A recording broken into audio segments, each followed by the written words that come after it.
everyone, welcome to the Beginner Data Analytics program. I'm excited to have you here. Whether you're completely new to data analytics or changing careers, Wininesis will guide you step by step. We'll learn using real projects, text Excel, or we'll build your skills from the ground up. Welcome to Module 1.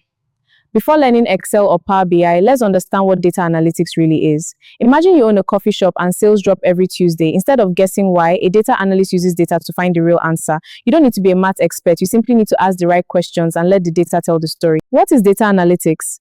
Many people think data analytics is all about maths or coding, but it's much simpler than that. Imagine you own a coffee shop and every Tuesday your sales are much lower than the rest of the week. Instead of guessing why, you look at the data, you compare sales, customer numbers, and previous Tuesdays until you discover the real reasons. Data analytics is the process of collecting, organizing, analyzing, and interpreting data to help people make better decisions. As a data analyst, your job isn't just to create charts. Your job is to answer questions. The good news is that you don't need to be a maths genius to become one. You simply need to learn how to ask the right questions and solve problems using data. Throughout this course, we'll work with real data sets, build dashboards, and learn how to use AI to become more efficient. In the next lesson, we explore the 4 types of data analytics and how businesses use them every day. I'll see you there.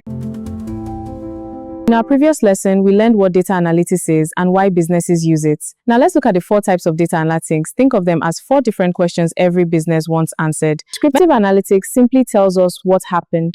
For example, imagine you own a coffee shop. At the end of the month, your report shows you sold 1,200 cups of coffee. At this stage, we're only reporting the facts. Now, diagnostic analytics. This helps us understand why it happened. Maybe Tuesday sales are low because the office next door works from home. Now, we want to understand the reason behind the numbers. This is diagnostic analytics. Let me write that. For example, in a coffee shop, Tuesday sales are lower. We find out the office next door works from home on Tuesdays, so fewer customers come in. That's diagnostic analytics. 4. Prescriptive analytics. What should we do? Finally, we decide on the best action. Since Tuesday sales are low, we could introduce a Tuesday coffee discount or a buy one get one free offer to attract more customers. This is prescriptive analytics because we're recommending a solution based on what the data has told us. Recap. Prescriptive analytics. What happened? Diagnostic analytics. Why did it happen? Predictive analytics. What is likely to happen next? Prescriptive analytics. What should we do about it? As beginners, we'll spend most of our time working with descriptive and diagnostic analytics because they form the foundation of every data analytics project.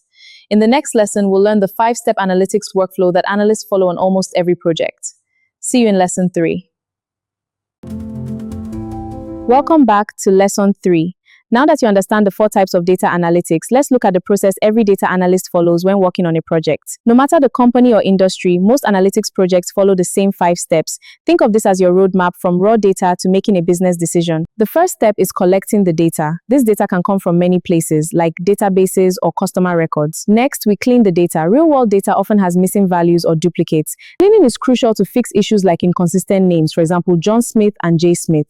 In fact, many analysts spend 60 to 70% of their time cleaning data. Step 3. Analyze. Once the data is clean, it's time to analyze it. This is where we look for trends, answer business questions, and uncover useful insights. For example, we might discover that one product sells better than others or that sales are highest during weekends. The goal is to turn raw data into meaningful information. The final step is communicating your findings. As a data analyst, your job isn't just to show numbers, it's to explain what those numbers mean and recommend the next steps.